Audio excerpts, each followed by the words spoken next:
maktablar o'qituvchilarini paxtaga ham jalb qilishardi, ko'cha ishlariga ham jalb qilishardi, majlislarga ham o'qituvchilarni jalb qilishardi. Farzandlarimiz ham maktablarda shu 1 yil davomida 9 oy o'qish kerak bo'lsa, 9 oy emas, 7 oy yoki 7,5 oy o'qib qolishar edi.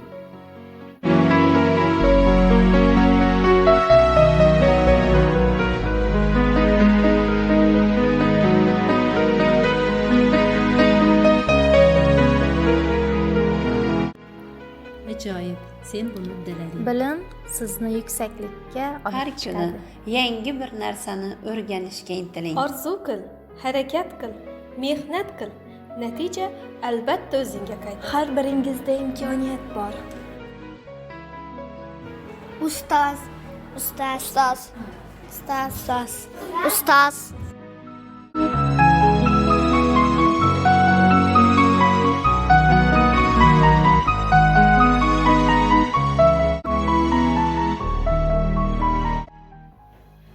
Men uchun o'qituvchilik bu oddiy kasb emas.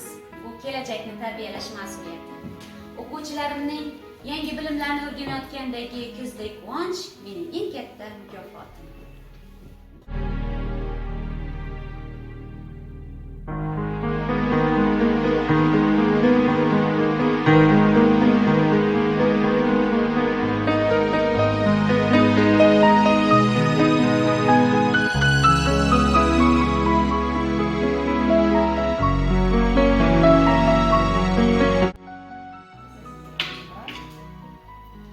Bu mehnatidan, kichik buyumlardan katta orzular boshlanadi.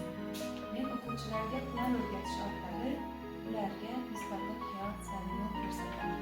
To'g'ri, qiyinchilik bo'lishi tabiiy, lekin o'quvchim o'z qo'li bilan yaratilayotganini ko'rsam, bu men uchun eng katta faxr.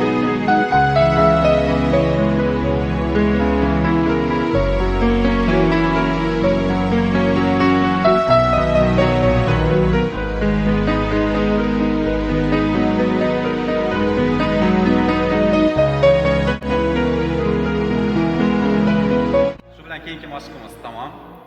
Sport bilan shug'ullanish bu faqat tanani chiniqtirish emas, balki irodani, sabrni, intizomni tarbiyalashdir. Har bir o'quvchi mashq bajarishda, yugurishda o'zini sinab ko'radi. Men uchun o'quvchilarning g'alabasi faqat musobaqalarda emas, balki hayotda ham g'alaba qozonishlaridir.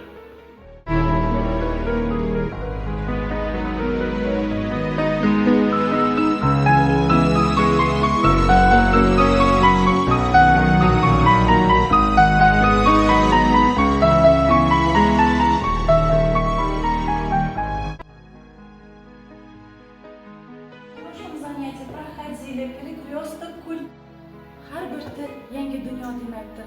O'quvchilarim dunyo bilan tenglasha olishi uchun o'quvchilarimni bilimli, erkin fikrlaydigan qilib tarbiyalash mening orzuyim.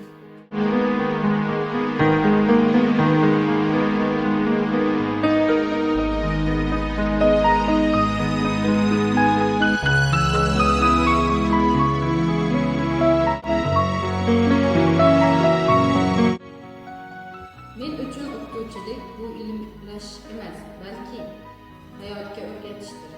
O'quvchilarga kitobdagi nazariyani o'rgatish oson, lekin ularni hayotda tatbiq qilish chin ma'nodagi san'atdir.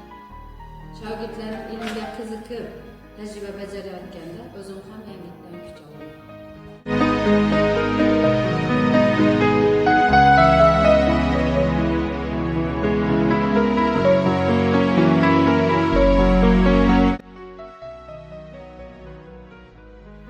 Biz o'quvchilarga nafaqat tarixni, balki o'z ildizini tanish, ota-bobolarni mehnatini qadrlashni ham o'rgatamiz.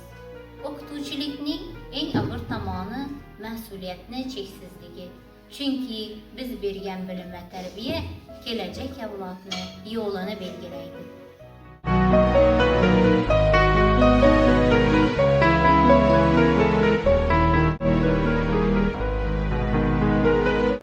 Matematika, raqam va formulalardan iborat emas.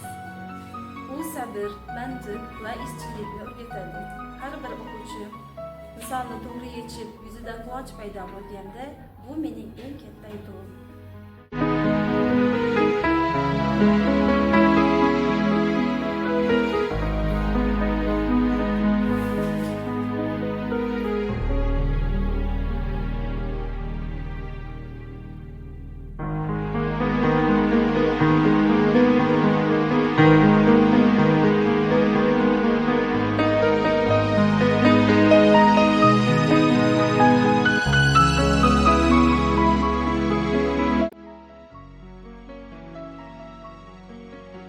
O'qituvchilik bu eng sharafli, eng mas'uliyatli va eng mashaqqatli kasb.